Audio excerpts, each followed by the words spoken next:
So I got Freddie and Sophia. What can we do for you guys? It's been, I don't know how many months since we talked about. And, I usually like to check in with you. And today I brought Sophia. She's an amazing person I met. We always make the joke that we're gonna try to beat Layla and Alex. Okay. So yeah. So no. So yeah. Sounds good. You're on, Sophia. What you got? Okay, thank you. A CIS major. Right now, I'm doing a data analytics concentration, and then I have an internship with GND Alana. They are a company. They pretty much sell gold and diamonds. They're wholesalers, so they sell jewelry to like the jewelry stores and everything. So I'm a senior. I should be graduating very soon. I've been looking for job opportunities.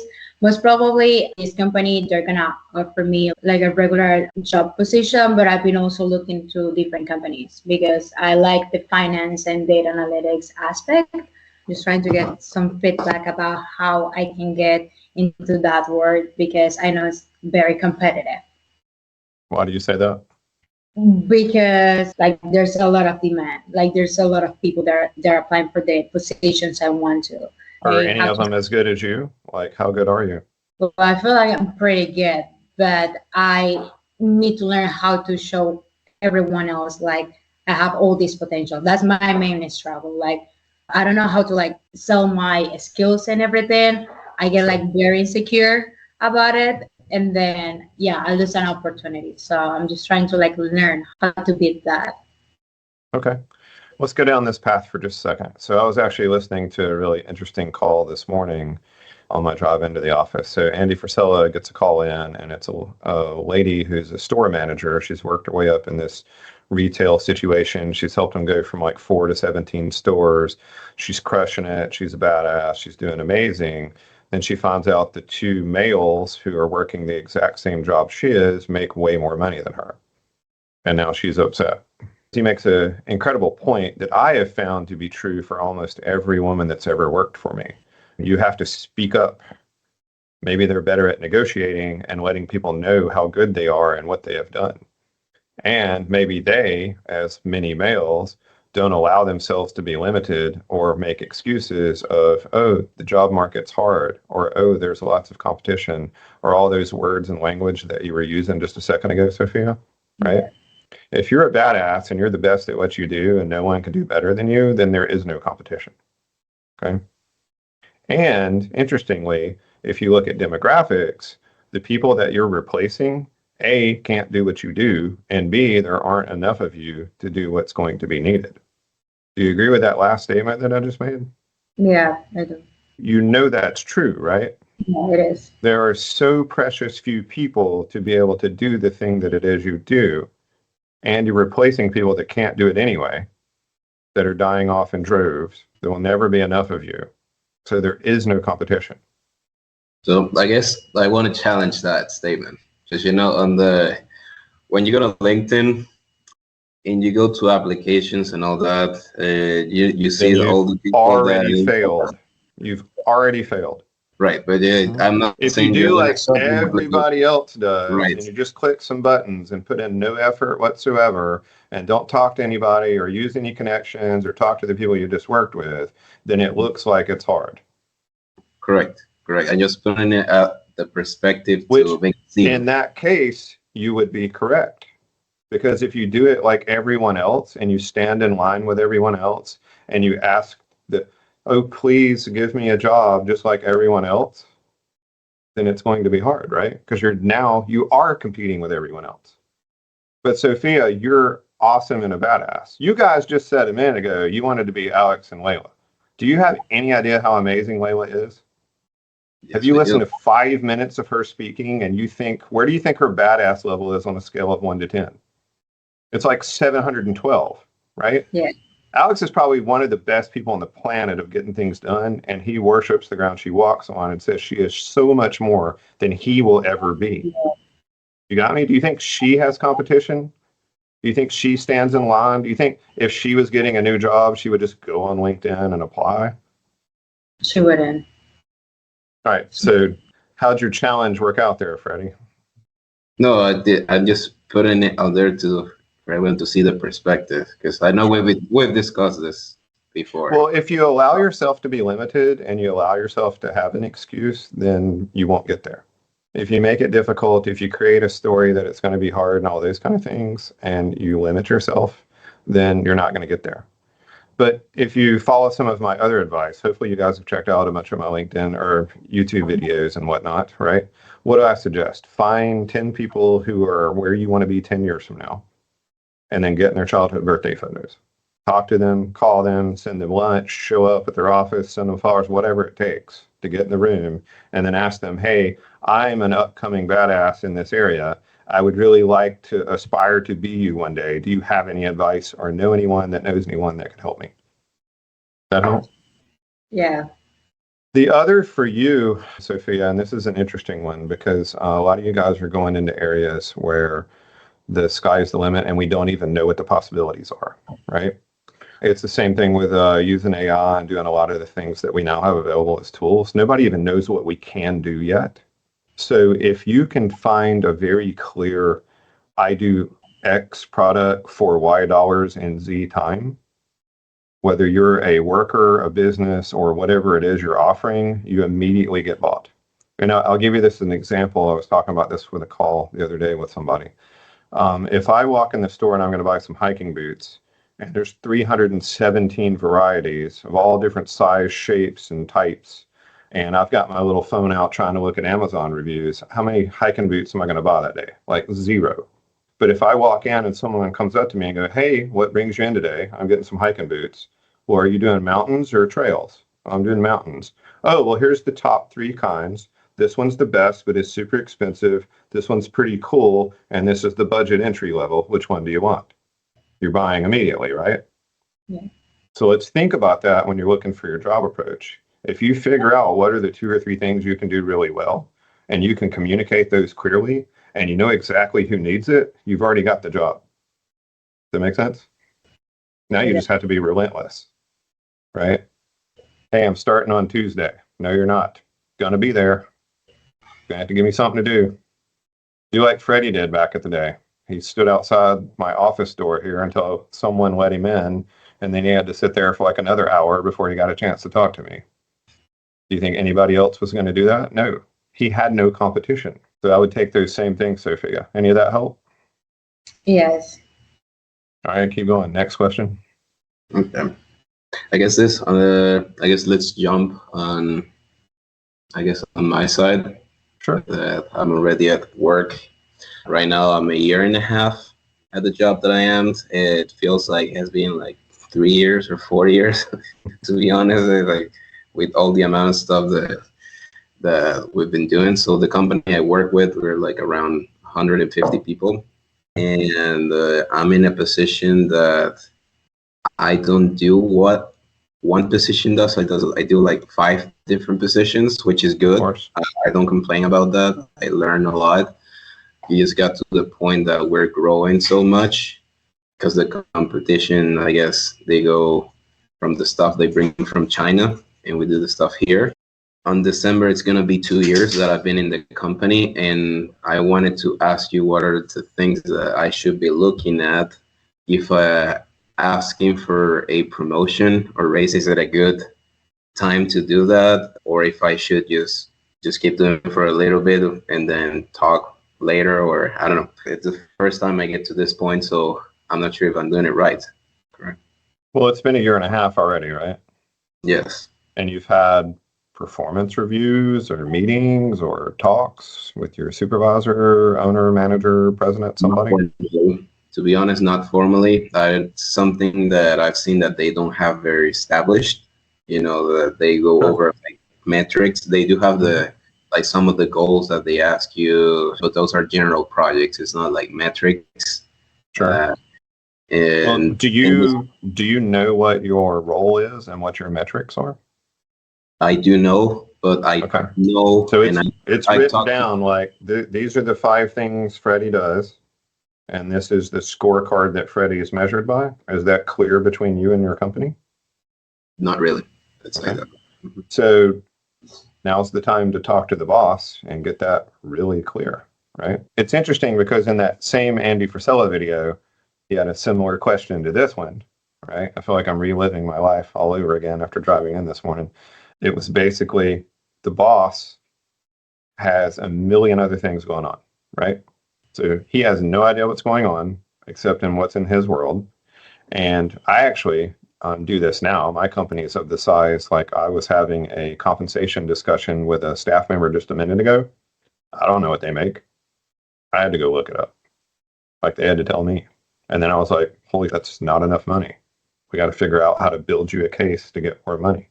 So that's what we did. We sat down and built out, well, here's the things you've done, and here's where you're at, and here's your position, and here's your metrics, and here's the ones you crushed, right? You got to do that same thing.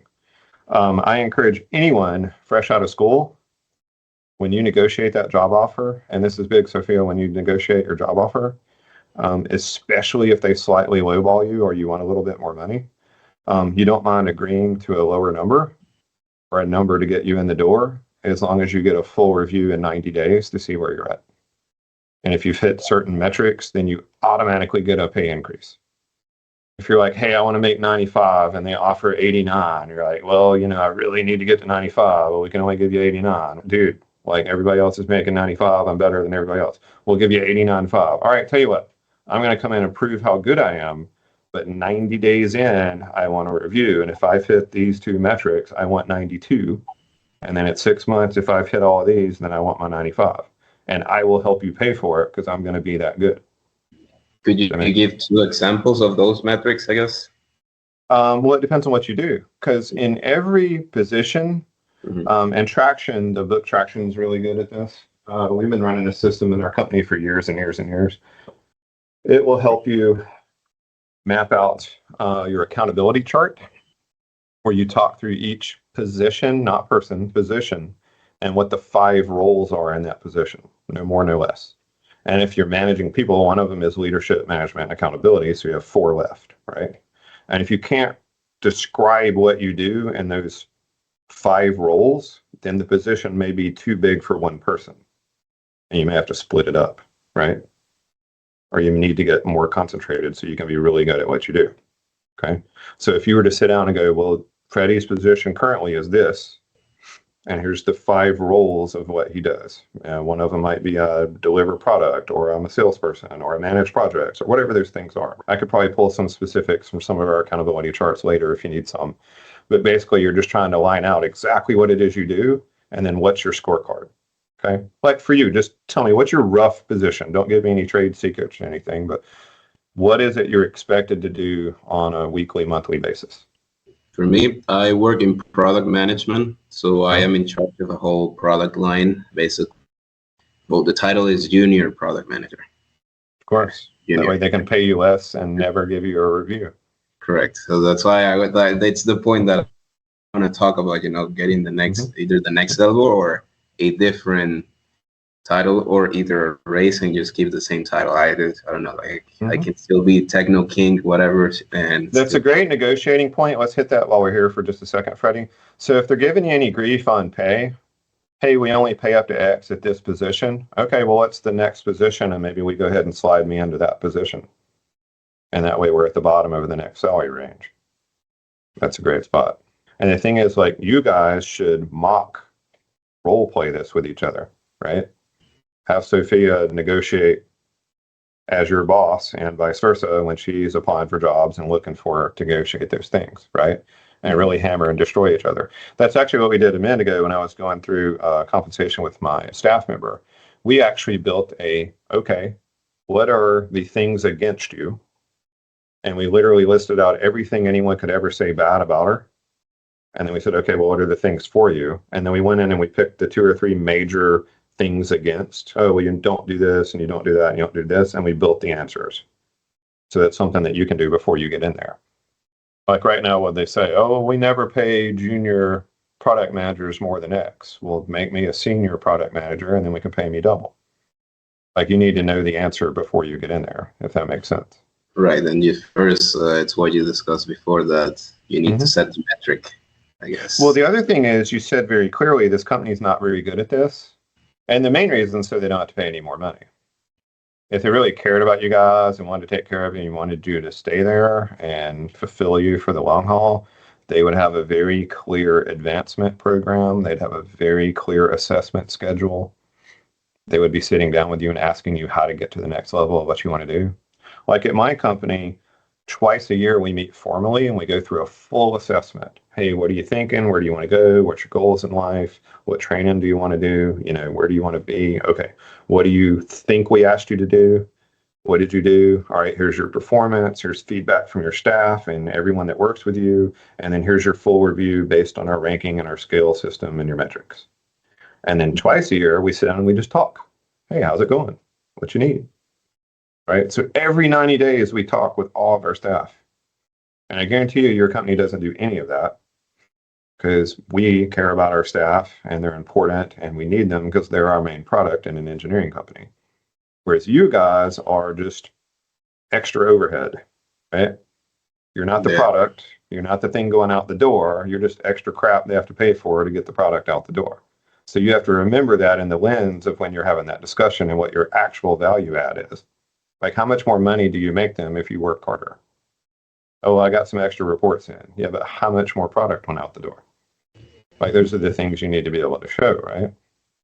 And sometimes you won't have that lens. Like when I worked at Lockheed 4,000 years ago, I was told to work on this little component of the aircraft, and I never got to see anything else. And I thought I could work really hard and do great, but I didn't understand that I was working on a contract by the hour. So it didn't matter what I got done. It mattered how many hours I worked. So I was already capped on my income and I had no idea. Whereas you need to figure out, hey, what value am I actually providing? How could I provide more? And then how could I be compensated for that with money that you make extra from me doing it, right? Yeah, because honestly, I've had this conversation before with my direct manager. I don't feel it goes somewhere, I guess. Sure. Is it that? Well, okay, let's ask this question, Freddie. Does your direct manager actually have control over this? Do they manage their own department budget? And so they are actually tied to your compensation, or are they along for the ride too? Yeah, they're for the ride too. Okay. So what you want to do, and this is a great thing for young guns like you and Sophia, when you come into a spot like that, you make your manager look like a superstar. You make your direct supervisor be the most important person in the entire building. He makes more money. He makes more for the company. He absolutely crushes it. Everyone comes to him with every big problem, and you make him look amazing even if you did all the work. Because if your manager is the most important person in the building and you're his best person, you're on the great path. You'd love for them to get so good, they get hired up from somebody else, and now you got to fill their role. And then you're going to create the next Freddie or Sophia coming behind you because you're always going to send the elevator back down whenever you make it to the top. Got me? Mm-hmm. Yeah. So I've been in that spot several times where you are. And what I did is I sat down with my boss and I said, okay, what's the actual game we're playing? And how do we make more money, both of us? And what score do we need to hit to make that happen? And do you think if we make it happen by September 30th, we could get some more money? And how can I make you look amazing? How can I make you where you make double the pay? And we actually, when I was in a company a gajillion years ago, and me and the boss were in the same spot you and your boss are in, and we were trying to figure out the game and what was going on, we actually worked it out with the overall company. We knew what they wanted for sales growth and profit, and we negotiated a deal where it didn't matter what our salary was, but if we made more from them, we got it. And so then we just built our entire department out to do that, to make more money, to be at a higher margin than what other people were doing. And that way we got more money and everybody was happy. So for you, that's what you've got to figure out is how do I play the game and what do I need to do? Because even if you sat down with your direct boss and you created this accountability chart and this scorecard and you crushed your metrics, if he has no control over your pay, you wasted your time. That's my thing. Yeah, that's... Now, here's another interesting one. You may have to be the one that is the pioneer or the trailblazer for this, okay? And there's a small chance you might end up like I did in this particular company and get politically knifed in the back and shit canned. Okay. Because you may have to go to ownership and upper management and show them what a farce it is that they're doing with their staff and how they need to be treating them and paying them better. And what I didn't realize was this particular company at the time, their entire business model was built around find young, hard charging badasses like me and hold the reins as tight as they could until the horse snapped and fell dead, or got angry and ran away, or got broken and followed the rules. Those were the only three ways to do anything in that company. So you hit an income cap very quickly and you couldn't get past it until you hit a certain level and you were the broken horse or the whatever. I didn't know that. I had to figure out what the game was over time. And that's why I say sitting down with your boss and talking this through with him over a beer or a dinner or something one night would be a smart plan. Yeah. How long has your boss been there? The same as me. Okay. So neither one of you knows what's going on. What's the average length of hire? Like, how long have most people been there? Honestly, they've been there for a long time. I would say like 5-6 years. Okay, that's not a long time, but for young Compared to- people like compared you, to- that's young yeah. people like you, that's half your life. For me, that was like 5 minutes ago. Okay. Like I was figuring out what I was doing in 2002 a few minutes ago. I don't even think you guys were born. So anyway, the point of that is you and your boss may go have to talk to his boss to figure out what the actual game is. Y'all need to go find a few graybeards at the company. Like for me, that one company I was talking about, I actually went to other department heads that had been there 100 years since the company started and asked them how to play the game. And then I brought that information back to my manager that didn't necessarily have that yet. Hey, here's what we think the game is. Maybe this is the way we need to play it. Sophia's like, I don't think I want to go to work now. We have to play all these games. Maybe we'll just start our own company. Yes, I totally agree with you. Or take over this one and run it better, right? We're gonna go to that in the next point. In the next Yeah, 100%. But anyway, so for you, do not ever wait 2 years. That's ridiculous. with like 6 months, how long should I wouldn't have waited that long. Like I start the negotiation before I even take the job, right? Now, sometimes you just need to get in the door. Freddie's got a few other things going on, so you just need to get in the door.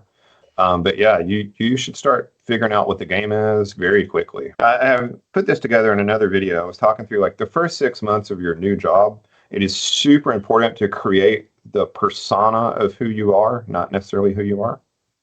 Like if you want to be known as the problem solver, you handle everything, you're there all the time, which is probably what Freddie went with, then that's what you do the first 6 months and nothing else. Put in the extra hours, show up, you're there early, you're there late, you're always asking the boss something at 6 o'clock at night, you're answering the phone on weekends like that. You're just creating a persona of who you are. And then you can tailor that back down later, but now everybody in their mind thinks they know who and what you are because they've labeled you. And that's what we do in our society. We label people immediately, right? So you have a very short window when you first start a job. When you first start a job, that's not the time to take time off. That's not the time to have a mental health day. That's not the time to have mom and dad call in for you. That's not the time to microwave fish in the break room. Don't do any of that. Mm-hmm. Be a hardworking, badass, awesome person that just keeps asking for more and hits their numbers and is always there and is always asking questions and is going and talking to the seniors about how to make the company better, right? This dude posted on LinkedIn the other day. He had a great message from a new intern, and the new intern had been in this big meeting, and he sent him a direct message on LinkedIn. Hey, I don't know if anybody's thought of this, but could we just increase revenue? Like, dumb idea, right? But at least the kid's interested, right? That's what I'm getting at. Like, be interested, be awesome, be fun to be around, be energetic, solve problems, be willing to jump in there and make a mistake if needed, be willing to take charge, all that kind of stuff. You want to do those things your first 6 months. By the time you've built that political capital, now it's time to go cash some of it in. Okay. If you don't have a meeting with your direct manager when you first start a job after your first 2 weeks, you've lost your mind. If you don't have another one in a month, you've lost your mind. If you don't have one at least every 90 days, you are failing your career. Like even if it's informal, hey boss, I know you're busy. Can you give me a 0 to 10 how I'm doing? All right, I give you a 6. Cool. Next month. Hey, what about now?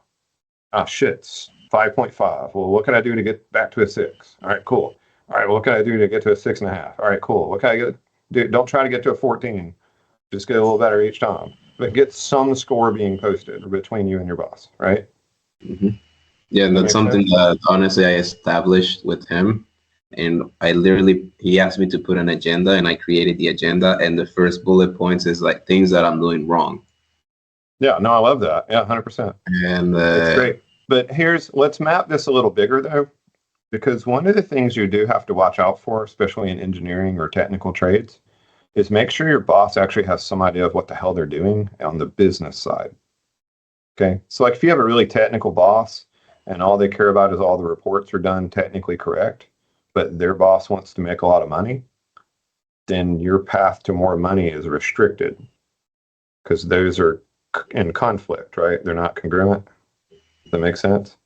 this one's more on the business inclined side. Yeah. So if he wants to be CEO one day, perfect.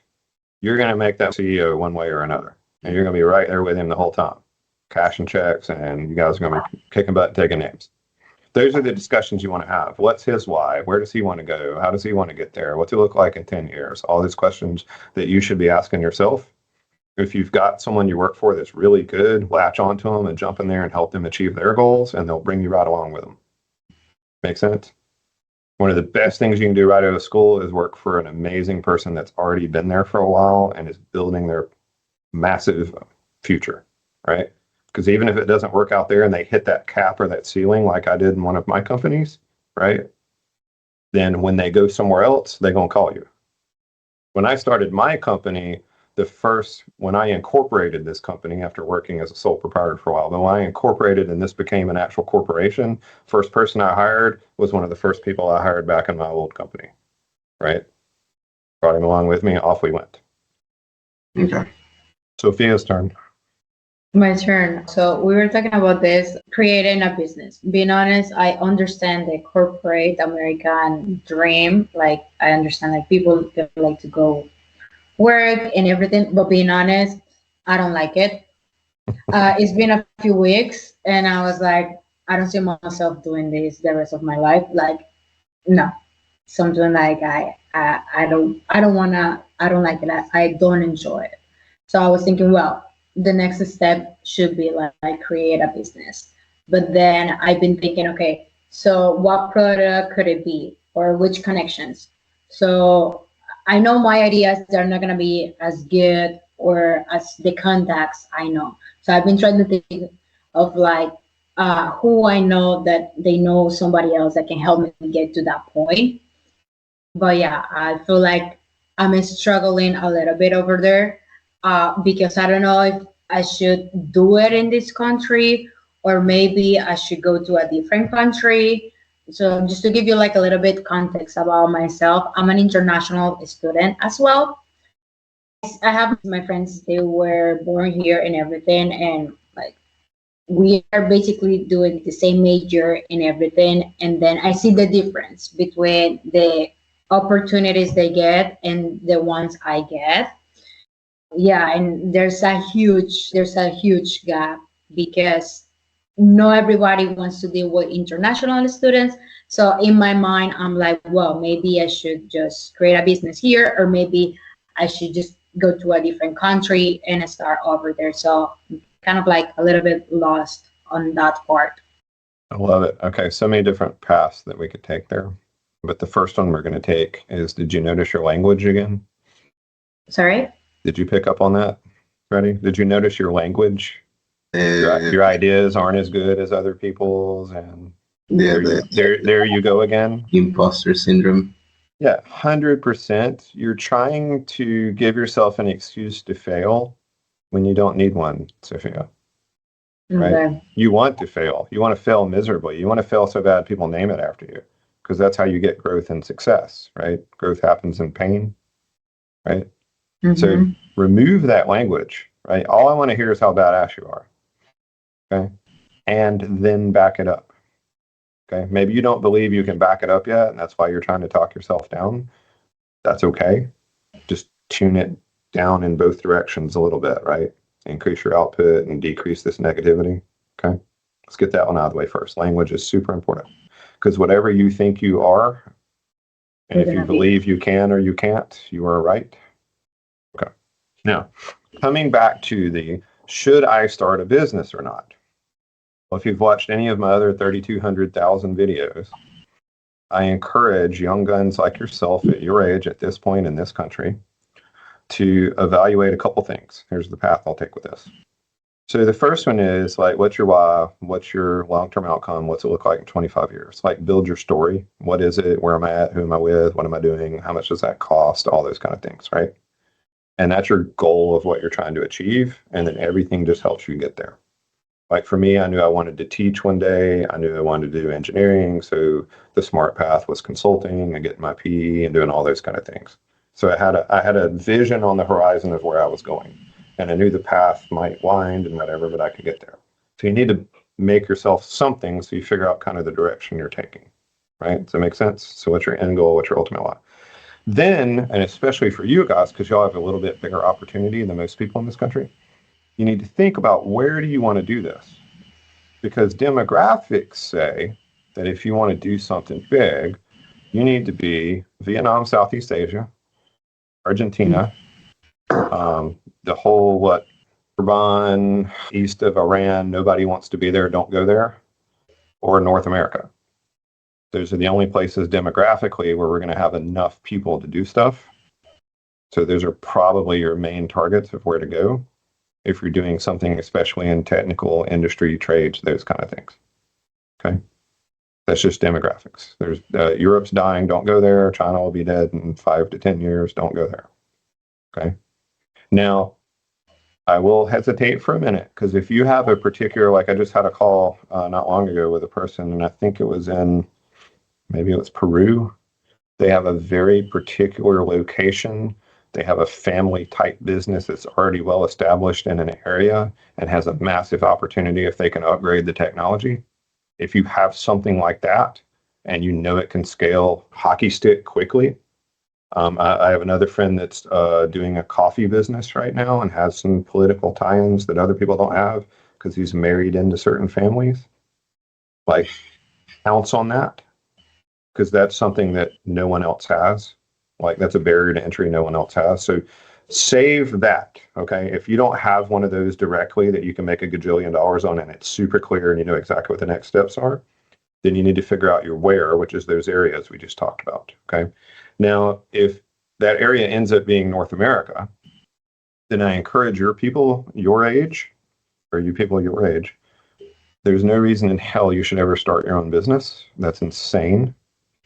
There are millions of boomer businesses that literally close every year because there's no one to take them over. They have no succession plan.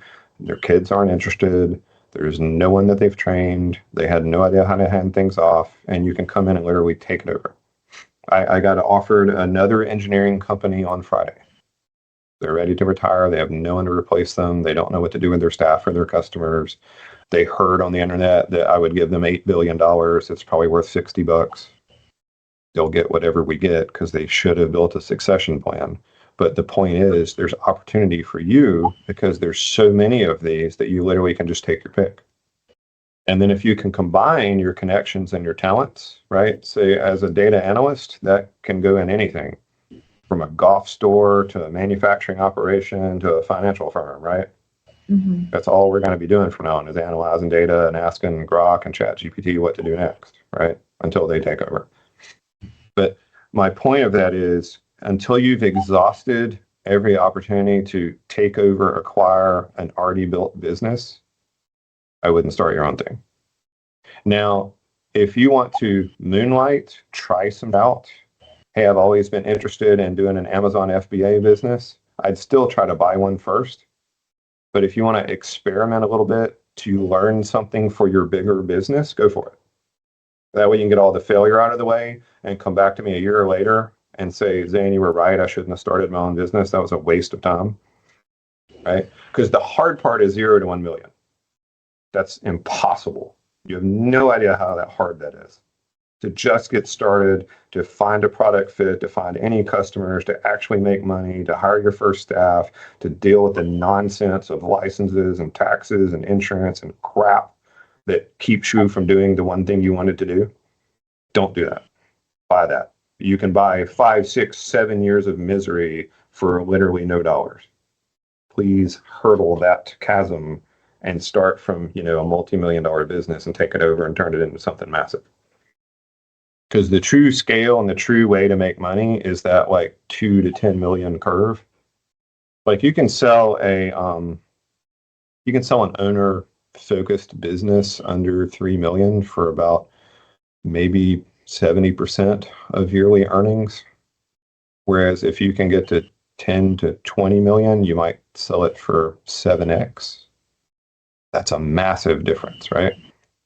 I mean, I can speak on the try to experimenting, because we've had this discussion before, and we talked about the shotgun clause, the LLCs, all that stuff going on.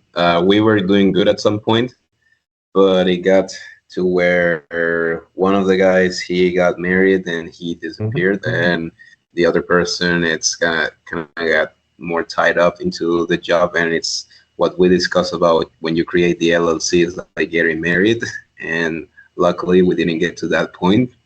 So I guess I go to your point of looking for something that's already established. Sure.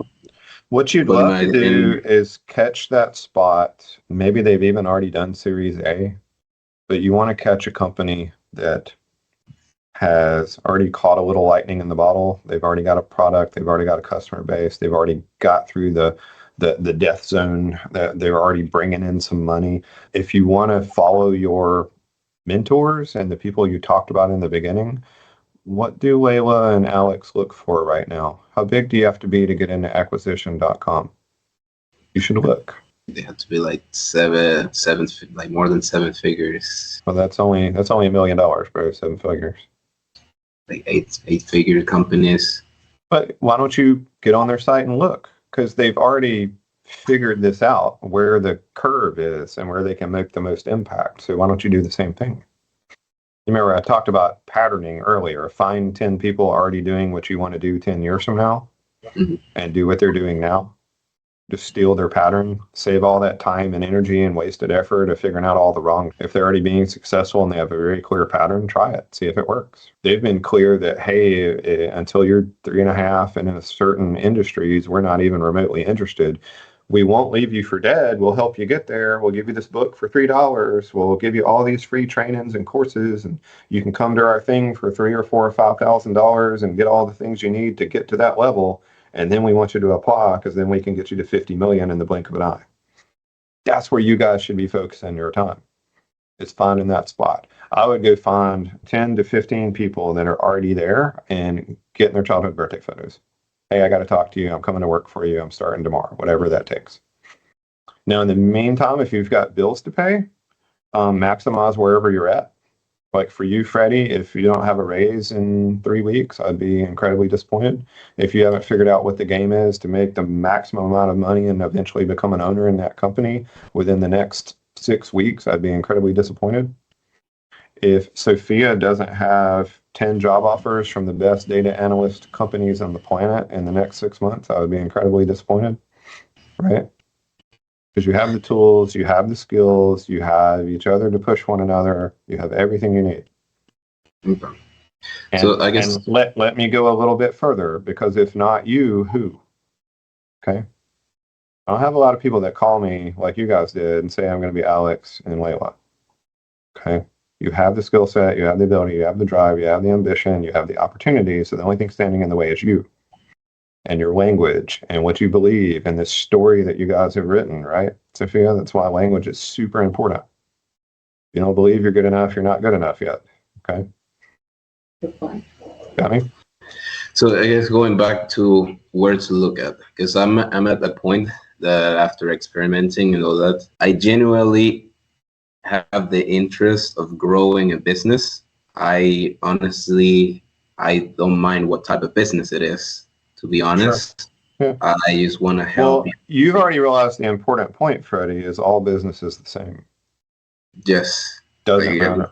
With the job that I am and the position that I am, Doesn't and yes, it's all the same. It could be air conditioners, it could be pizzas, it could be real estate. It's all the same stuff, man. get great qualified leads, sell a very clear product, X for Y dollars and Z time, deliver it and make them happy, follow up and ask for referrals, and treat your team right and build and grow them. That's it, man. That's business. Yeah. Just repeating. And then all it is scaling it and bringing in more help and getting the people you need next and finding the Freddies that can come in and take it over and run it to the next level, right? So let's say that let's put Zane in our age right now. 100%. I would crush the world. Out there, there's this websites like BuyBiz, like the Buy Business, whatever, stuff like that. Like I've looked at those. They have all this bullshit, like amounts of monies that they ask for their businesses. Of course. So I would do this. I would sit down, the two of you, and I would break out the whiteboard and put your feet up and brainstorm and map out, okay, for the next 15 years, let's think about all the things we're going to do and learn and be and have and all of the skill sets, all of our connections, and all of those kind of things that we're going to put together. And some of them we don't even know what they are, right? Like we think we know what AI is going to do, but we have no clue, man. Like it could be sentient and take over tomorrow. We have no idea, right? Might already be there. No idea. You might be AI talking to me and not even Freddie. I have no idea, right? Point being, just throw out all the crazy stuff you're going to learn, know, be, have, do, are for the next 10 years. And then go, okay, if we were Venn diagramming this, where's the sweet spot? Should we be in industry? Should we be in AI? Should we be in real estate? We got a lot of connections in coffee or a lot of connections in this, or hey, we really know a lot about this. Are there opportunities there? And then you're going to find 3 or 4 little hot spots. And it's just like the hot spots we talked about, North America, Argentina, Vietnam, right? So now we overlay hot spots of industry and start to see if any of them light up together. So you're going to have your skill set, your connections, opportunities, locations, okay? And then you might have 3 or 4 pins in the map. I don't know where they are or what's going on. Maybe they're in the megapolises of the US. There's 6 of them, right? Those are great places to be for young people. Then you're going to sit and you're going, okay, I have a rough couple of industries and a rough couple of locations. And with ChatGPT, Google, and hiring a VA, I'm going to find 50 companies for sale in those areas. And then I'm going to directly approach the owners and say, how do we get you out of there and make you a lot of money? Now that sounds difficult, but is it? Like if it gets you where you want to get? I'll give you an example. A friend of mine was in the same spot, but he had been working for a long time in the financial industry and had made a bunch of money, and he'd been on a lot of business acquisitions, so he knew he wanted to run a big business. He made over 700 offers before he got the first opportunity. He looked at nearly 7,000 businesses. Now he runs a massive franchise that's halfway across North America and will at some point be in the hundreds of millions. Okay. So if I could guarantee you that all you had to do was make 9,314 offers for businesses and you would have everything you've ever wanted in the world, what would you do? Do them today. Yeah, you'd have out like 314 today and only 9,000 more to go, right? So do that. In the meantime, while you're at work, you've never been better. Sophia, while you're in school, you're teaching the professor how to do the class. Wherever you are and whatever you're doing, do it at a level that it's never been done before. Where they're literally going to tell everyone for the next 15 years, there was a girl that came through here named Sophia, and she is everything we will ever want to be, and here's how to do what she did. You're going to be the example for everyone around you, no matter what, from now on. You got me? You're going to be so good at everything you do that when you get home and take a minute off, you're going to feel guilty because you're not changing the world in that moment. Because you're going to. Because you now have the path and the opportunity to make that happen. You've handed this transcript to Grok or ChatGPT and said, make me the 10-step world domination plan. It's already in there, right? Didn't we already cover it? So now all we got to do is execute. Yeah. And here's the cool thing. You guys have an advantage. You're not fat, happy Americans who have everything. Okay? Freddie told me, sitting in one of these chairs back here after he fight clubbed my office, that he was going to crush these people because they don't understand how good they have it. You guys see the opportunity and are going to do something with it. That's going to be cool. Okay. Okay. Thank you for the advice on that one. That one should be good for a while. That's going to make some good clips. All right, Sophia, what are your questions, trepidations, concerns, or even just comments and thoughts? I was going to ask you, do you know anybody in real estate? I know lots of people. A buddy of mine just opened a company that'll probably do 10 million next year, and they started, I think, a month ago in real estate. My son's actually working for them now. So yeah, I know lots of people. What area of real estate? Being honest, I just want to like learn a little bit of like I don't know what to do because I like a lot of things. Like real estate is something I'm interested. I also like the finance part, and of course I like the data analytics field, which is what I'm studying. But I don't know where to focus. Like I feel like I like a lot of things, and I need to pick one point so I can get very good at that. Okay. Okay. Let's talk about that one for a second. So you kind of have a point where you want to get really good at something, right? You want to get your 10,000 hours in. You want to be the master. The thing is, you don't know what that is. So you're going to have to try out some stuff. And what I can't have you do is worry that you went down the wrong path. Because if we back up for a minute, if you remember, I want you guys to sit down and map out your why and what it looks like in 25 years. If you have that on the horizon, you know that whichever path you take is going to eventually get you there.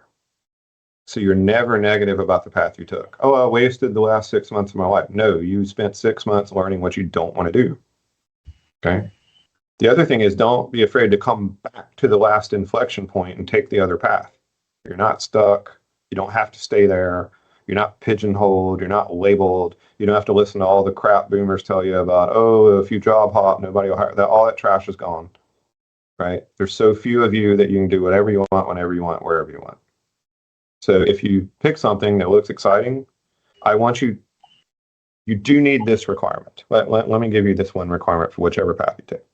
There needs to be someone on that path that you can learn from that is ahead of you and is going to do things bigger than you. That you need to do.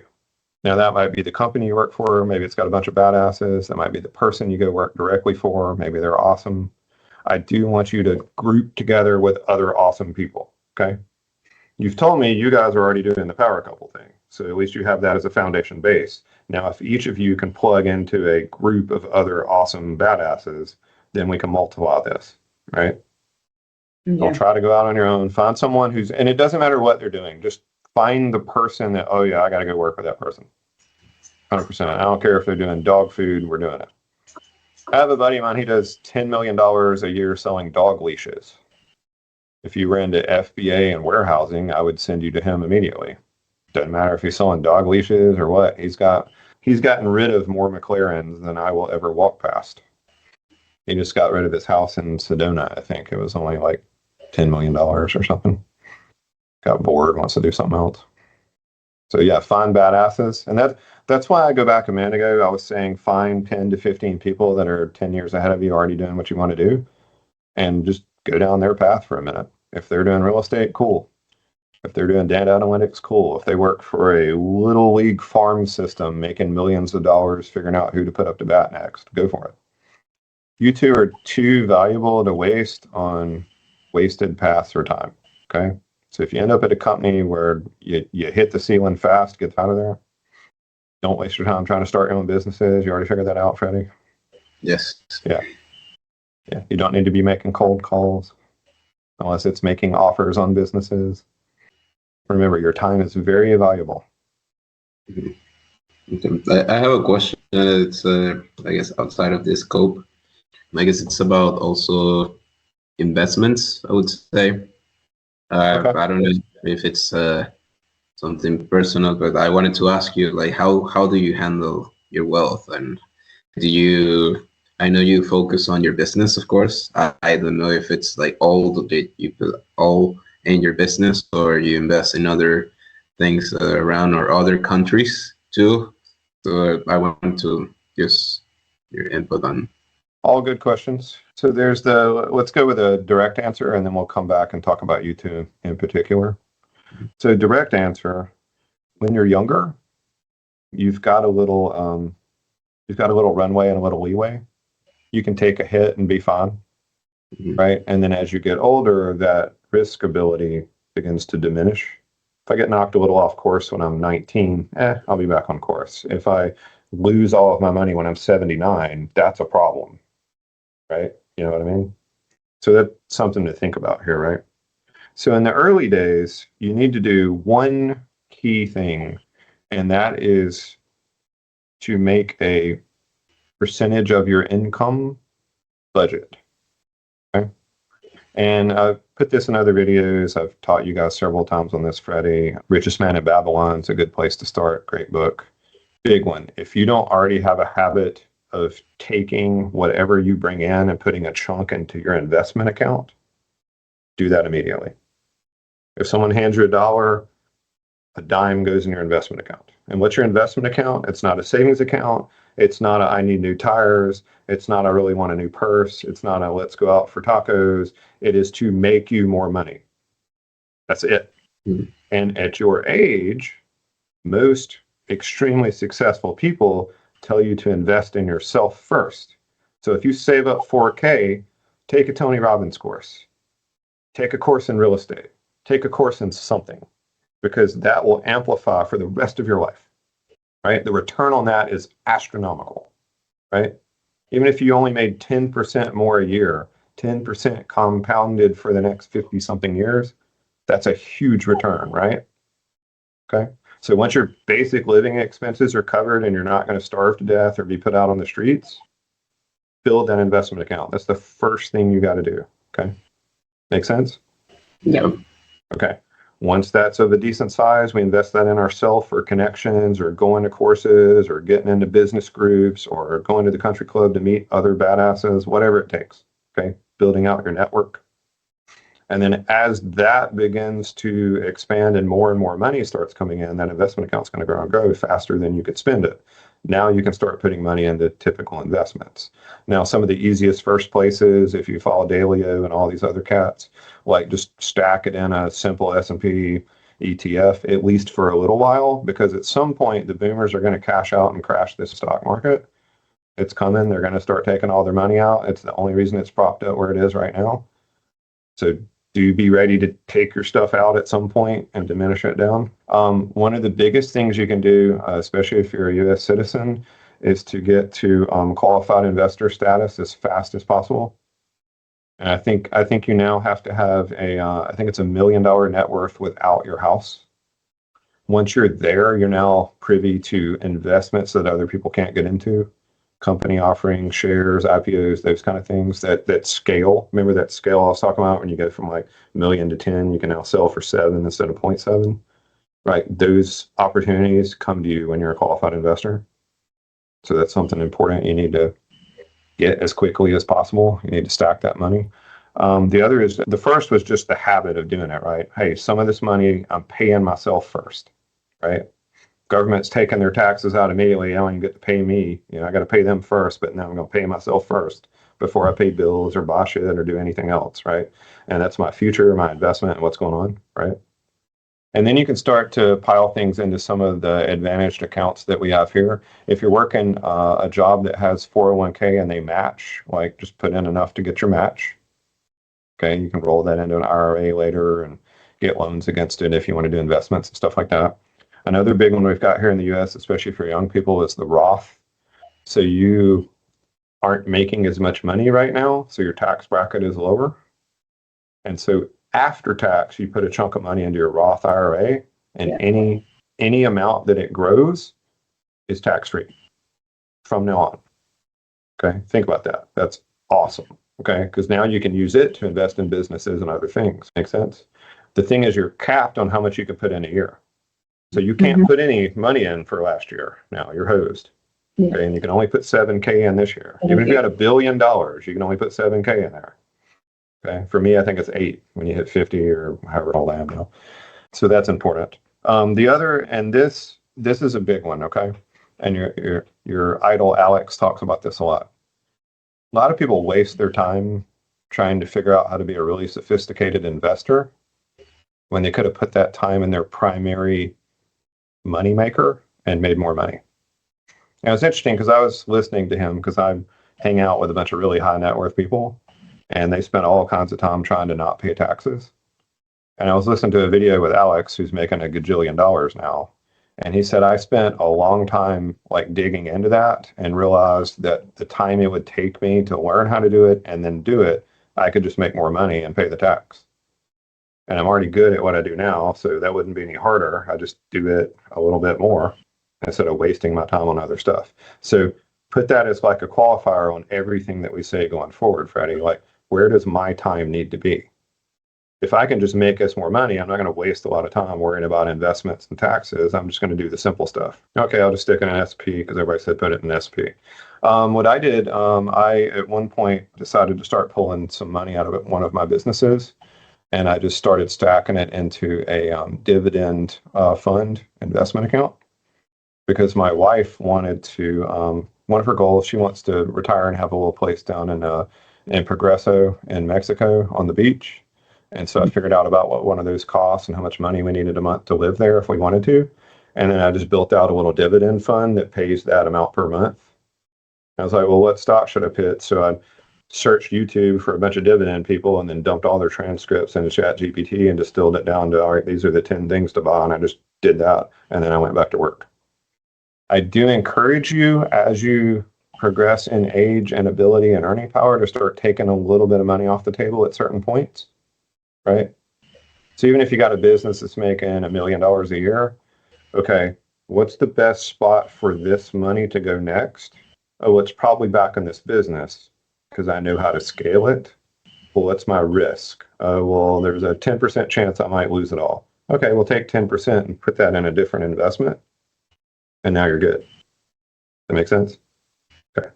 I think the direct answer to what I was saying or what you asked, Freddie, is first create the system for getting the money in your investment account. And second, decide where to put in your effort as to what to do with it. First is invest in yourself, but as that starts to stack more money, don't spend a whole lot of time learning how to trade derivatives if that's not what you want to do. Because you can spend your whole life, trying to Forex trade and lose $1 billion overnight. It's the same thing. Like I could spend all my time getting really good at counting cards and go to the casino and make tons of money. But I'd probably be better off being an engineer right now and just scaling my business. So do keep weighing where you need to put your time because that's your most valuable resource. Is that what Zane does? Yes. For me, as I've gotten older, so security's met, things are done, things are paid for. The big ones we're doing right now, like in my main business, we're doing risk assessments. So we hired people to come in and look through all our insurance policies, our gaps, where we might get lit up, where we might lose something, like we're trying to remove risk. And that's the same thing for you guys. Like I would not go outside with a mega hat on and get in a fight with a cop. That's probably not the smartest thing for you guys to do right now, just because of the risk. So continually asking yourself, what's the risk and removing it from your life. That's what the really rich people do. They never lose principal, and that could be money or them, right? The investment needs to make money and be safe enough to make that money, right? Now, they might take some money and just gamble, but it's not all of their money. And you do need to have some moonshots. That's a great spot for your Roth. Like I have a few moonshots in one Roth account. There are things that could go up 100 times or they might burn out. But if they go up 100, I don't pay any tax. And if they burn out, I would have lost that money playing poker anyway, or spent that money on golf or whatever the hell. That answer your question about investments? Leverage your money just like you do your time. So the two important parts of that are budgeting your money and budgeting your time, and make sure that they're both going to the highest return, lowest risk thing that you can put them into. Does that make sense? Yes. Here's one other one for you. You were asking what I do. So I think I'm on a twice a month rhythm. Yeah. So one of my main paychecks from one of my companies pays twice a month. So I sit down twice a month and just check up on my bills and pay everything and move money around. And then I try to get the wife to come in and we look at and review where we are and what's going on. But just like I was saying, you need a scorecard for your job. You need a scorecard for your finances. So like I take a snippet once a month minimum of my net worth, and then I put it on a graph on my screen. And if it's not going up, I'm failing the test. Does that make sense? So same thing. Right now, your net worth might be negative $22,000. I have no idea what the hell it is, right? You might owe tons of money on credit cards, buddies, and all. Okay, fine. You got some number. A month from now, it needs to be a little higher. And a month after that, it needs to be higher. Like, win the game. Cool? Cool. One of the things I really try to teach my kids is risk versus reward. Okay, what is it you want to do? Okay, what's the worst that could happen? What's the best that could happen? What's probably going to happen? Okay, is that worth it? Is that worth taking the chance of losing this, this, and this? And if it is, go for it. Cool. Can you mitigate the risk and make it go away? Sure. Okay, let's do these two things and make it go away, and then you can do whatever you want. Yeah. An easy way to start a side business and see if something works is to have so much money you'll never miss that 10K, and you can just do it and see what happens. It was like me. I was hanging out with a bunch of buddies and going, oh, if I don't know anything about Bitcoin and these guys are gajillionaires and they're all up in it, I'll just, I don't know, what am I going to blow on poker and golf for the next few months? Okay, I just won't do that for 2 months and put that into Bitcoin, and now it's worth tons of money, right? So find those opportunities. That's another good way to, like, things that you want to do. Hey, we want to go out for a steak dinner. All right, well, we got to make $6,000. All right, cool.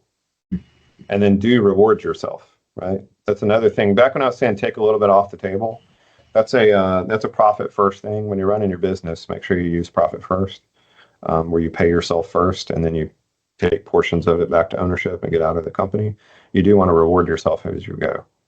So when Sophia gets the massive job with the New York Yankees making $5 million and you guys get to move in a all paid for penthouse in New York City, celebrate. No. What's your brand, Sophia? Is it Prada? What is it? Wait, say it again. Is it Prada? What's your brand? My brand. Who you wearing, girl? I guess the brand, like clothes, or like what's your favorite brand? I guess you mean like jewelry stuff and all that. Yeah, jewelry, purse, clothes. What about you, Freddie? You probably got a brand. What's your brand? Under Armour? Is that your brand? I guess I don't have one. Maybe you don't know yet. It's okay. Those are cool things that you can do. Like if you're having trouble making yourself do something, set those kind of rewards. Like back in the day, I would have some, like if I could hit a certain level of numbers, I'd take the kids to Disney, those kind of things. Like set those kind of things for yourself. If there's something you guys want to do, okay, well, we got to do X to be able to do Y. And that way you'll keep crushing those goals. Gamify it, you know what I mean? Yep. All right, final questions? I guess I do. Sophia, did this turn out the way you expected? You can be extremely honest with him. Yeah, absolutely. Well, I don't know. I was very, very scared, being honest. I had to pay her to just join the call with I had to be in person to make her join. Are you going to pay him back now? I should maybe. Yeah, I was very scared. Of what? What was the fear? Well, I was mentally prepared to get destroyed, just to say it in some way. Of course, I feel like I need to work in a lot of stuff. Yeah, a lot of room for improvement. But yeah, I think it was handled the right way. So yeah. But yeah, that was a little bit scary. Well, let me give you guys a little advice from my own failings in life. I guess it was almost 70 years ago now. I was a hard charger like you guys, going to take over the world, all those kind of things, right? And it's a really lonely, hard path sometimes, right? You like to have people like yourselves that you can play off of each other and support each other and push each other. But it is a really hard path, right? And you beat yourself up a lot because you're always talking about, oh, what I could have got done and what I didn't get done. And, if I'd just been able to do a little bit more, okay? And you're going to do that to yourself constantly, okay? Stop doing that. Okay. Like my life changed completely a little over 7 years ago. I was on a call with some people. We were talking about business and it hit me. What if I gave myself some credit? What if I gave myself some credit? Because all I'd done, especially as an engineer, is I'm trained to find what's wrong. So all I ever looked at was what I didn't get done and how much better I could have been. And if I had just done this, okay. And I lived in misery. I lived in negativity. Well, I switched it that day and I said, what if I gave myself some credit for the things that I have done and the people I have helped and the things I have accomplished? Now every day begins and ends in positivity for me. Now at the end of each day, I look at the cool things I got done and what I'm thankful for. And then I, kind of tell myself, great job. And then in the mornings, I think about, hey, what am I really thankful for in my life? And what's my opportunity ahead of me today? So the big thing is I began to learn that I set these massive, lofty goals that are just ridiculous for normal people, and I'm probably not going to hit them. Does that make me a failure? No, look at the accomplishment. And I'm worried about, I just barely missed it. Like, give yourself some credit for the things you do get done, right? But how do you change that in your mind? Like, it's a daily thing. If you'll study really successful people, they talk about having a partner that was there to help them. They do yoga and self-reflection constantly, right? They do daily affirmations. A great job. Here's the cool things that are going to happen today. Hey, I'm visualizing my future and how positive and amazing it is. All that stuff sounds stupid, but there's a reason the super successful people do it, because it does work. Because if you tell yourself every day that you suck, you're going to suck. If you tell yourself every day, I'm awesome and this is what I'm going to accomplish and I'm not going to accept anything less, then you're going to be amazing. Got me? Now, don't give yourself an excuse to slack, okay? And I got a great one, the dog leash guy, 10 million a year in dog leashes, owns tons of cars, properties all over the world. He has a workout like oath to himself, right? I can miss one day at the gym, but I will not miss two. And he's done that for like 40 years now, okay? He's in great shape. Hey, I can mess up. I can fall, I can stumble, like this weekend, I skipped the gym and I literally sat in a chair and watched football and played PlayStation for like 24 of the 36 hours. It was awesome. I did nothing, right? People were doing stuff all around the house. I didn't help nobody do nothing. I barely even walked the dog, okay? That's my week off for the year, okay? I'm in here crushing it today, right? Am I going to beat myself up? Oh, I didn't work. I didn't help. I didn't do my volunteer stuff. No, I got it on the list for today. I'll get it done. Okay. So do give yourself a little leeway. Give yourself those daily affirmations and make sure you begin and end each day in thankfulness, right? It's super important. What am I thankful for today? Oh, I'm thankful, this opportunity I got in front of me. I'm thankful for, having a place to sleep. I'm thankful for, my friends, thankful for this, thankful for that. End of the day. Oh man, what I get done? Super cool. Here's the things I got on the list for tomorrow. Opportunities in front of me. It's going to be amazing.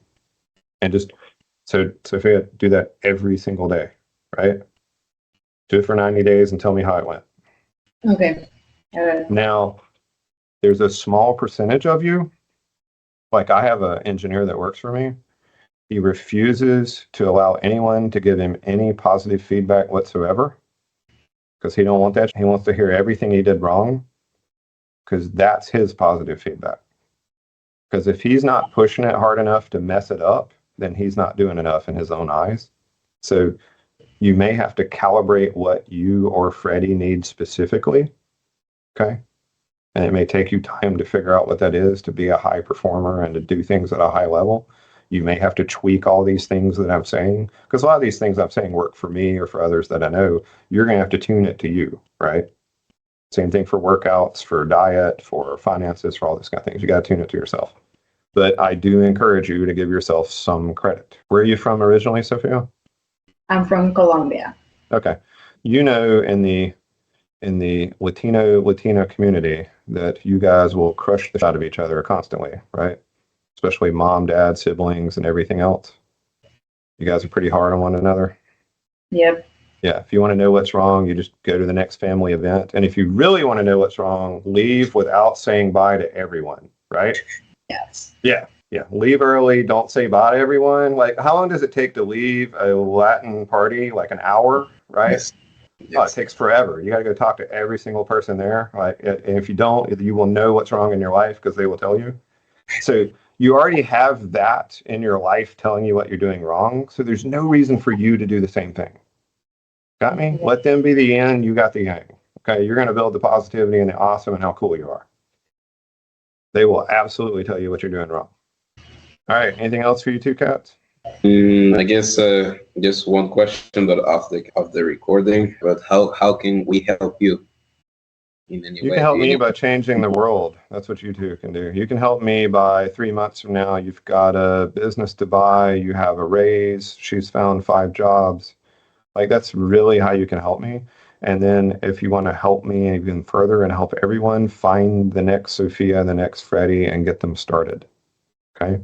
Look for those people that have that opportunity to do something amazing, whoever they are, and give them the encouragement they need. Give them the foot up the ass, give them the push, trip them, help them up, get them started, whatever it takes to get them going, right? Yeah. That makes sense? All right, we'll visit you in January in the office, so you better clean up. I would love that, and make sure you bring snacks, right? Yes, Yes. I said tacos, but you said cold, so I was like, I'm good. I love a good tres leches. Those are pretty good. Don't be afraid of. You brought some pastries or something one time, didn't you? I brought Cookies. I think it was cookies. Ah, dude, those are amazing. That's literally my favorite thing on earth. All right, so you guys go crush it. Be amazing. Work on that vision first. So the why, what's it look like in 25 years? Make sure you guys do just one whole entire whiteboard on the wall for your opportunities. And this is going to take time and evolve. This is going to change literally all the time. Put 1,000 different color markers on this board, get stickers, get all kinds of stuff, literally make a murder wall of this. What are our skills? Who are our connections? What are our opportunities? And what you're looking for, you guys know what that is? the Google, what's it called? You've already been asked this like 10 times, Freddie. Come on. Algorithm, yes. What do you think that is, Sophia? You're a data analyst. Well, it looks like neurons. This is the original Google PageRank algorithm. I encourage you to read the Wikipedia page ad nauseum. What you're looking for in all those things you put on the board for locations and industries and skills and connections is you're looking for that keynote. Okay, what's the person, the thing, the place that we need to do to connect all of that? And that's who you go for first. Okay. We do this a lot with, we're looking at a new section of business. We'll pull Google Maps, we'll pull Secretary of State, we'll pull online resources, and we'll say, all right, we want to do rigging in Charlotte, North Carolina. We want to start doing engineering for that. Oh, wait, these are the top 2 guys in that area. We connect to them first. And that way we skip all the other stuff. That way we get ahead faster. That makes sense?